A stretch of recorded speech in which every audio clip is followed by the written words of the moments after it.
పరలోక ప్రార్థన.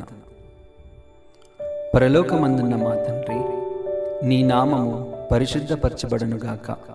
నీ రాజ్యము వచ్చునుగాక. నీ చిత్తము పరలోకమందు నెరవేర్చినట్లు భూమి అందును నెరవేరునుగాక. మా అనుదినాహారము నేడు మాకు దయచేయము. మా రుణస్థులను మేము క్షమించి ఉన్న ప్రకారం మా రుణములను క్షమించుము. మమ్మను శోధనలోకి తేక దుష్టిని నుండి మమ్మను తప్పించుము. ఎందుకనగా రాజ్యము, బలము, శక్తి, మహిమ నిరంతరము నీవై ఉన్నావు తండ్రి.